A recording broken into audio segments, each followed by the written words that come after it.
স্ত্রীকে আগুন লাগিয়ে পুড়িয়ে মারার চেষ্টার অভিযোগ স্বামীর বিরুদ্ধে। থানায় মামলা করার পরেও পুলিশ হাত গুটিয়ে বসে রয়েছে। অভিযুক্তদের দৃষ্টান্তমূলক শাস্তির দাবি জানিয়েছেন আক্রান্ত স্ত্রী। ঘটনা 2014 সালে আমতলী থানা এলাকার নেতাজি সুভাষ কলোনি এলাকায়। স্থানীয় কাজল সরকারের মেয়ে উমা সরকারের একই থানা এলাকার চৌধুরী পাড়ার শ্যামল চৌধুরীর ছেলে শুভ্রজিৎ চৌধুরীর সাথে সামাজিকভাবে বিবাহ হয়েছিল। বিয়ের পর তাদের ঘরে একটি পুত্র সন্তানের জন্ম হয়। সন্তান জন্মাবার পর থেকেই স্বামী শুভ্রজিৎ চৌধুরী আকণ্ঠ মদ্যপান করে স্ত্রী উমা সরকারের উপর শারীরিক ও মানসিক নির্যাতন চালাতো বলে অভিযোগ। দিনকে দিন এই নির্যাতনের মাত্রা বৃদ্ধি পেলে একসময় প্রতিবাদ জানায় গৃহবধূ উমা সরকার। গৃহবধূ উমা সরকার প্রতিবাদ জানাতেই স্বামী সহ শাশুড়ি সন্ধ্যা চৌধুরী নির্যাতন শুরু করে গৃহবধূ উমা সরকারের ওপর। পরে স্বামী সহ শাশুড়ির শারীরিক ও মানসিক নির্যাতন সহ্য করতে না পেরে গৃহবধূ উমা সরকার তার বাবার বাড়িতে চলে আসে। পরে কয়েক দফায় গ্রাম সভার মাধ্যমে গৃহবধূ তার স্বামীর ঘরে ফিরে গিয়েছিল। কিছুদিন ঠিকঠাক থাকলেও পুনরায় আবার শাশুড়ি ও স্বামীর নির্যাতন শুরু হলে গত 3 বছর আগে গৃহবধূ উমা সরকার তার বাবার বাড়িতে চলে আসে। 3 বছর পর স্বামী শুভ্রজিৎ চৌধুরীর স্ত্রীকে ফিরে পেতে লিগ্যাল সার্ভিসের দ্বারস্থ হয়। পরে লিগ্যাল সার্ভিসে কাউন্সিলিংয়ের মাধ্যমে সিদ্ধান্ত অনুসারে গৃহবধূ উমা সরকার তার স্বামীর বাড়িতে সন্তানকে নিয়ে আবার ফিরে যায়। সেখানে 2 দিন ভালো থাকলেও 3 দিনের মাথায় আবার স্বামীর সেই শারীরিক ও মানসিক নির্যাতন শুরু হয়। 3 দিনের মাথায় রাতে ঘুমের ঘোরে শুভ্রজিৎ চৌধুরী তার স্ত্রীকে ঘুমের ঔষধ খাইয়ে তার পায়ে আগুন দিয়ে ঝলসে মারার চেষ্টা করে বলেও অভিযোগ করেন। রাতে গৃহবধূর ঘুম ভাঙতেই ঘটনাটি আন্দাজ করতে পারে। পরে নিজের জীবন বাঁচাতে সন্তানকে নিয়ে আবার পুনরায় বাবার বাড়িতে চলে আসে ওই গৃহবধূ।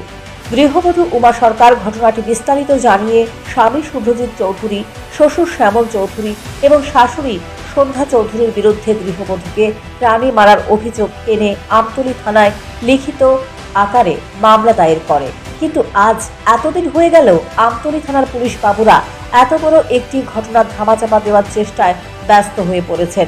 এখনো পর্যন্ত আমতলী থানার পুলিশের পক্ষ থেকে অভিযুক্তদের বিরুদ্ধে কোনো ধরনের ব্যবস্থা গ্রহণ করা হচ্ছে না। ঘটনা হয়েছে কদিন 3 বছর পর থেকেই আমার ঝগড়া হে নেশা করে হে মা বাবা মায়েরা আমার বাড়ি থেকে বাড়ি করে দিয়েছে রাতে 12টার সময়। কে? আমার শাশুড়ি জামাই। তোমার স্বামীর নাম কি? শুভ্রজিৎ চৌধুরী। আচ্ছা, তারপর কি হয়েছে? এরপর বাড়িতে বাইর করে দিয়েছে। পরে আমি 6 মাস বাবার বাড়িতে আসছিলাম। এরপর আবার এসে পাড়ার লোকজন মেম্বার প্রধান মিলাইয়া মিটিং করে দিছে। এরপর 6 মাস আসছিলাম এখানে। 6 মাস পরে আবার বাবার বাড়িতে আইসি পরে এরপরে 6 মাসের পরে এরপরে মিটিং করছে। পরে এরপরে আমি আর 6 মাসের পরে গেছি না।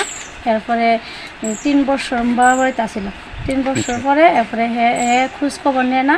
আমার মা বাবা দেখাশোনা করতেছে, বাচ্চারও খাওয়ান পোশাক সব কিছু দিতেছে, আমারও দিতে আছে। তোমার বাচ্চা কি ছেলে না মেয়ে? ছেলে। কত বছর চলে এখন? হয়তো আইসি যে এখানতে 3 বছর এবং বাচ্চা লয়ে যাইছি অনেক 6 বছর 3.5 মাস। তারপর কি হয়েছে? তুমি কি গেছিলে তারপর এখানে? এরপরে হে কুড়ে কেস দিছে 3 বছরের পরে। কুড়ে কেস দেওয়ার পরে কুড়ে রায় হয়েছে আবার যাওয়ার লেগে মিলিত করে দিছে। আচ্ছা, তারপর গেছি পরে এরপরের দিন হে আমার লোক ঝগড়া করছে রাত্রে। যেদিন রাত্রে গেছি এদিন রাত্রে ঝগড়া করছে পরে হে কমি বলে ঘরে লুবে আইসি টাকা লুবে আইসি তুই আইসত জানি তাহলে সই করে আইসত না ডিফুজ দিয়ে আইসত না কেড়ে। এরপরে আমি কিছু আনছি লাগে আনছি মানুষের মন্দ করবো দিকে লিগে আনছি। তোমার কি মারধর করছে?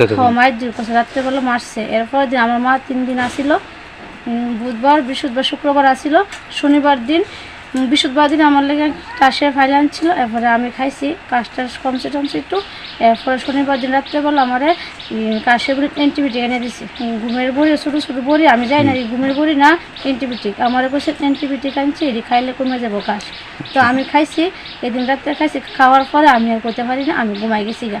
তারপরে হে আমার বিড়ির আগুন দিয়া পাওয়ার মধ্যে লাগাই দিছে, এও করতে পারি না। এরপর পাওয়ার নিচে যখন বেশি ডাবাই দিছে তখন আমি করতে পারি যে হে যে আমার গাওয়ার মধ্যে। নির্যাতিতা গৃহবধূর দাবি, আমতলী থানার পুলিশ অভিযুক্তদের গ্রেপ্তার করে দৃষ্টান্তমূলক শাস্তির ব্যবস্থা করুক। এদিকে সূত্রের খবর, 3 বছর ধরে গৃহবধূ না আসায় অভিযুক্ত শুভ্রজিৎ অন্যত্র বিয়ে করেছে। তার স্ত্রী এবং 6 বছরের পুত্র থাকা সত্ত্বেও কিভাবে আরেকটি বিয়ে করেছে এ নিয়ে প্রশ্ন উঠেছে। এ বিষয়ে মহিলা কমিশনের দৃষ্টি আকর্ষণ করেছেন নির্যাতিতা। Bureau report, news prime Tripura.